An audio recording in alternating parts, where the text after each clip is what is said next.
Thanks for listening.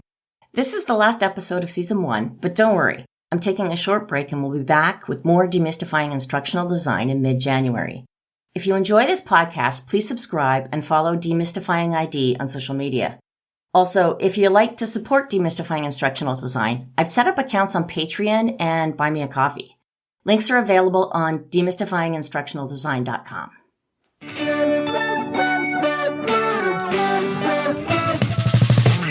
Welcome to Demystifying Instructional Design, a podcast where I interview various instructional designers to figure out what it is instructional designers do. I'm Rebecca Hogue, your podcast host. Welcome, Rob, to Demystifying Instructional Design. Can you start by introducing yourself? My name's Rob Pearson, and I'm an instructional designer and thrilled to be with you today, Rebecca. Thank you. And so, can you tell me a little bit about how you got into instructional design? Yeah, it's a long and twisted journey. I first started getting interested in learning and instruction through a filmmaking lens. I went off to university to study filmmaking. That was my passion. It still is in many respects. And I seemed to gravitate towards documentary films and films that probably wouldn't have used this language back in my early 20s, but had more of an educative bent to them. I ran into some professors and got pointed in some interesting directions, and I ended up going off to do my Ph.D. in instructional design at Syracuse University in my mid-20s. So really got thrown into the deep end of instructional design at the very beginning of my career. You're lucky to have found it earlier in your career, as very few people do. Unusual for sure. And so, how do you describe what you do when someone asks you? Gosh, it's the question I dread over the holiday season. What do you do, Rob? Oh, I'm an instructional designer. And do you design furniture? The best way I describe what instructional design is to people who have never heard of it before is to give examples of the work that I do. That seems to be the best way to bring instructional design to life for people, because it's something most people have never heard of. They think I'm a teacher, and yeah, I'm a teacher. But I think the best way to describe it is through the outputs and deliverables that I create. And so that could be an e-learning course, it could be classroom experience. And more, I talk about instructional design in terms of problem solving, that I work with organizations to help them solve talent development challenges, or ways of skilling and reskilling employees in using more effective methods and tools. That's interesting. And so what kind of projects do you find fun? As a freelance consultant right now, the best projects are always the ones with the best clients. So clients that I connect with, clients that I have fun with. But beyond that, I think the projects that I enjoy most are the ones that are bigger picture and more strategic. So the output isn't so much a course or a lesson or an e-learn or something. It's an experience. It's a solution. And that often takes the form of a kind of blueprint. And recently, the blueprints typically take the form of a journey map. Can you describe journey map a little bit? Sure. I'm so thrilled that I've stumbled onto journey mapping and design thinking. Journey mapping would be a kind of tool set that design thinkers would use. But journey maps are a really powerful way of capturing an end user's experience. And there's lots of different ways to do them, but typically they have 2 or 3, maybe 4 swim lanes, at least the ones that I prepare. So the first swim lane would be touch points. So all the critical touch points in the experience for the learner are mapped out in sequence. And then the second swim lane is a kind of second take on the touch points, identifying those touch points that you really want to amplify and bring to life. And journey mappers, design thinkers call those moments of truth. And then under that, I begin to map out the kinds of resources or processes or deliverables, tangible things that bring that journey to life, bring the touch points and the moments of truth to life. And that's often the deliverable that goes to the client. And then, other folks go and build out stuff. But it really creates a pretty detailed roadmap of a learning journey that could take place over weeks, months, or potentially over years. It's like a curriculum that opens the door to informal learning. Yeah, I think that's a neat way of thinking of it. I think that's a really interesting question. Could a journey map be a way of capturing curriculum? For me, curriculum is more the what, and a journey map is the what and the how. And yeah, I think journey mapping should be a standard tool in the instructional designer's toolkit now. Another really important part of journey mapping is that the folks that you work with to do the journey map are your clients. So they co-create it with you. So all the journey maps are workshopped, and I'm getting better at what that process can be and should be. But I challenge clients to put the designer hat on with me and be co-creators. That sounds like a great way to make sure you're getting buy-in along the way. Completely. So it is a great way to ensure, first of all, alignment with clients, and the savvy clients involve their stakeholders in the design process. So they're bought in. And with a recent client, that proved to be absolutely brilliant. What would you consider your niche to be? Yeah, that's a great question. And you did provide the questions ahead of time. It's one that I might just think out loud a little bit around. I think echoing some of the comments around the work that I like to do and the work that I love to do as an instructional designer, I think my niche is really, and I'm not sure this is the best way to capture it, but it's macro design. It's designing at the systems level, helping organizations see how all the bits and pieces of a talent ecosystem fit together to drive performance in the workplace. And yeah, I see that very much as the work that I love to do, and the work that, I would characterize as my niche. Yeah, more and more, Rebecca, my outputs for clients are strategies and plans and blueprints, not products. It actually highlights where you are in your career as well. How long have you been doing instructional design now? Rapidly approaching 61. And if I headed off to do my Ph.D. in instructional design at 24, we'll let everyone listening do the math. Yeah, so quite some time. And so but it does highlight that perhaps earlier in your career, you might be more individually creating products, like training, learning products, like a course or an individual thing. But as you get experience in different formats and different things, you grow into the ability to have that systems view.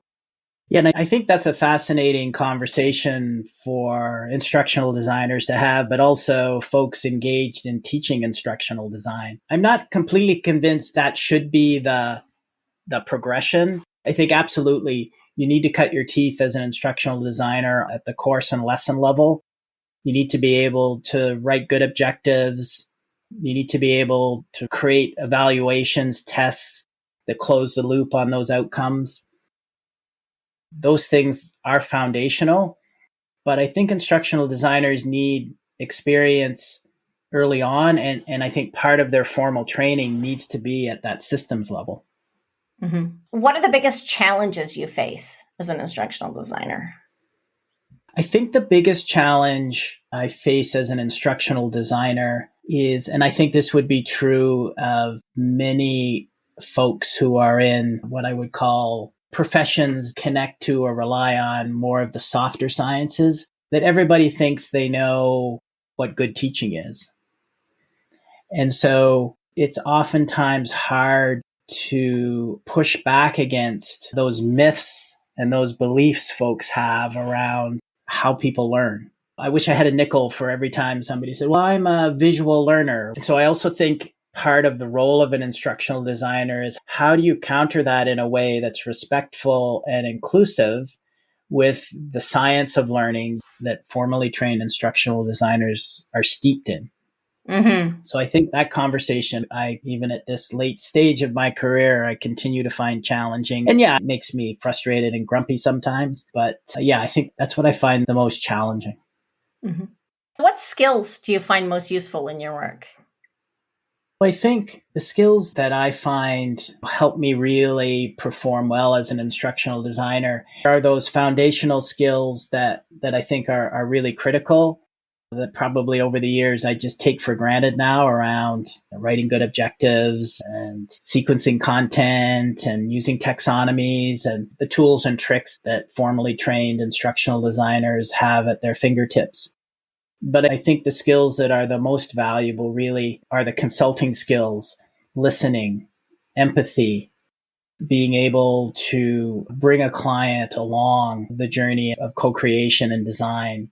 And that takes finesse. It takes nuanced ways of behaving. And yeah, I'm still getting better at all that. But because in the end, instructional design is, unless you're in a big instructional design shop, you are working with a client. You are working with someone, whether it's a subject matter expert or a professor at a university, maybe a physician in a healthcare setting. You are working with someone who, you need to collaborate with to really understand what the problem is that you're trying to solve as a designer. Is there anything you wish you knew sooner about instructional design? Back to the earlier comment, it was a bit of a revelation, and it came a bit later in my career, that there are different playing fields for instructional design. And the revelation around instructional design really needs, sometimes it's three-dimensional chess. You're working designing at the course or asset level, but you need to be able to pivot to that higher level of how does this fit into broader performance enablement, talent development, whatever label you want to put on it, ecosystem. And I wish I'd come to that sooner. And again, to my earlier point, I think that needs to be part of the formal preparation for instructional designers.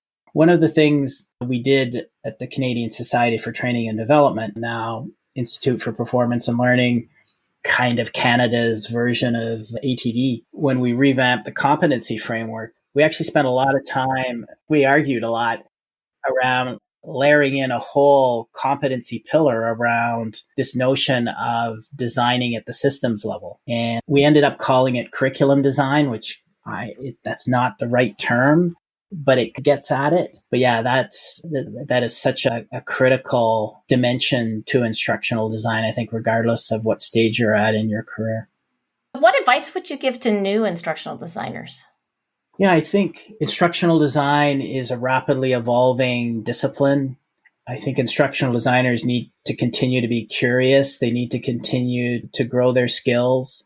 And they need to do that on a number of different fronts. They do need to be savvy with technology and the kinds of outputs, the rapidly changing range of outputs that instructional designers could design and produce. I think instructional designers need to be really in sync with, depending on the kind of environment that they're working in, they need to be really in sync with the evolving conversation around the future of work and hybrid workspaces. And that conversation will have profound and is having profound impact on what instructional designers do. It's also creating lots of opportunity for instructional designers. And then finally, I think keeping up to date with the rapidly changing theory base that informs instructional design. When I was studying instructional design 30 years ago, it was behaviorism and cognitive psychology, and constructivism was new and different and sexy. But now we're talking about neuroscience. And so it's really keeping in touch with all those theory bases and navigating them and figuring out how to draw on them to continue to evolve your practice. And have you seen that sort of pace of change over time? Yeah, that's a great question. I certainly see it within the context of what clients ask about and the way they engage me. In some respects, they're more sophisticated than they used to be in terms of being connected with some of these changes. But I'm not sure. I wonder some days whether instructional design as a profession is really keeping up. I'm going to pivot a little bit. Sure. Over to your experience as a manager of instructional designers. And what types of things do you look for when you're trying to hire an instructional designer? As I reflect back, I think the best instructional designers that I've ever worked with would share a common set of characteristics. maybe they don't have a Ph.D. in instructional design, or maybe they haven't even completed a degree or a diploma in instructional design, but they are grounded in the models and theory of instructional design. And that's important for a lot of reasons.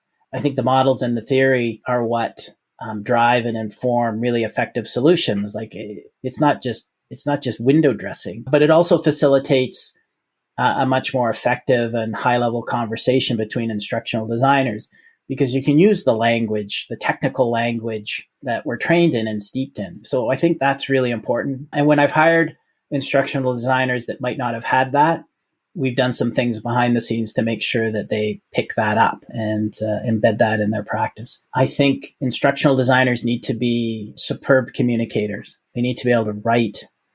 They need to be able to express themselves with clarity. They need to be comfortable and facile with technology. And then I think I'll add two more things to the list. This is sounding like a heavy list, particularly for instructional designers practicing within a corporate learning environment. Having an understanding of, an appreciation of, an affinity for business and business language, I think is also critical.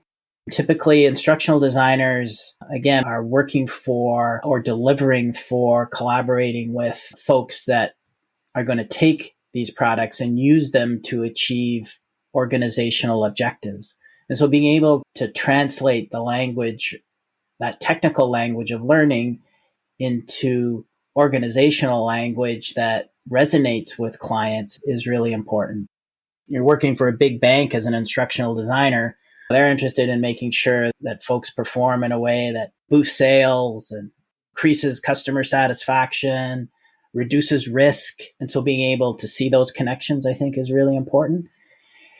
The fourth thing that I look for in instructional designers, or the thing that the best instructional designers I've ever worked with really brought to the table in spades, was creativity. I think being able to think creatively about how to execute on instructional designs is just so important.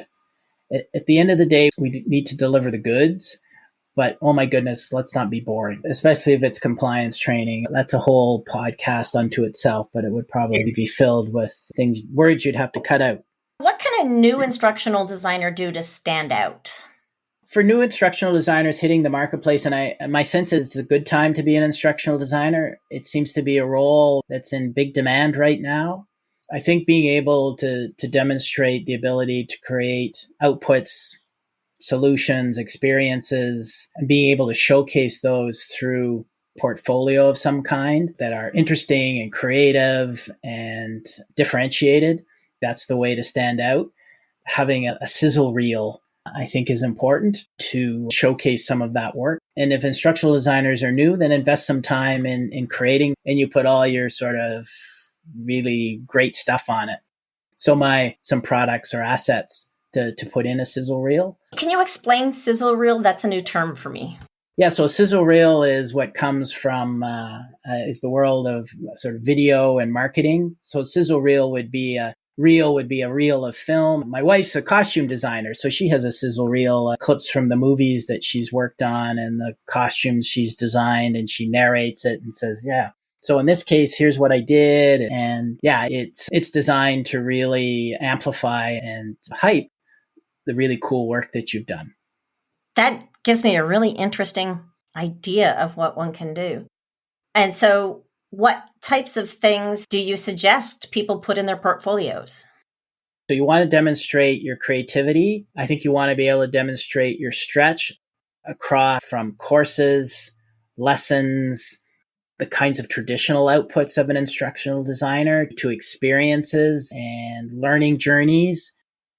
I think that's important. And then I think the third thing that's really critical in a sizzle reel, particularly if it's going to be you're marketing yourself into an organization, is to show the connection between the products, solutions, experiences that you're showcasing and the kind of business challenges or organizational challenges they're being directed at. So it's got a bit of and there's ways to do this that aren't dry, I think, but it's got a bit of a case study feel to it. Yeah, here was the challenge. The organization was blah, blah, blah, blah, blah. And it needed to find ways to increase production, or it needed ways to improve customer satisfaction. The net promoter scores of the business were like in the toilet.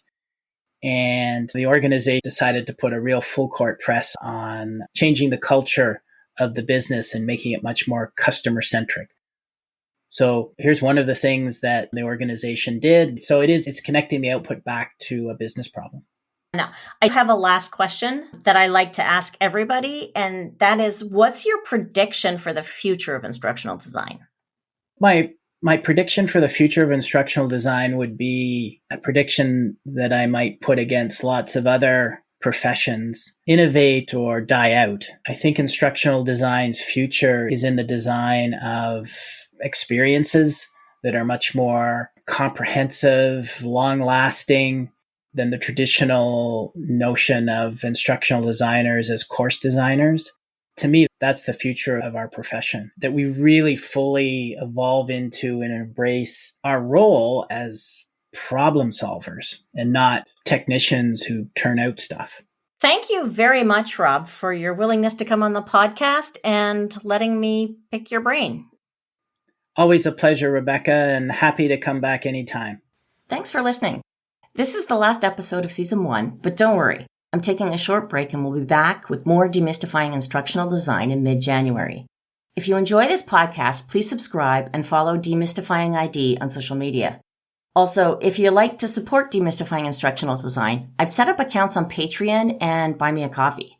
Links are available on demystifyinginstructionaldesign.com. You've been listening to Demystifying Instructional Design, a podcast where I interview instructional designers about what they do. I'm Rebecca Hogue, your podcast host. If you or someone you know would like to be a guest on Demystifying Instructional Design, please complete the Be My Guest form available on demystifyinginstructionaldesign.com. Show notes are posted as a blog post on demystifyinginstructionaldesign.com. If you enjoyed this podcast, please subscribe or leave a comment on the show notes blog post.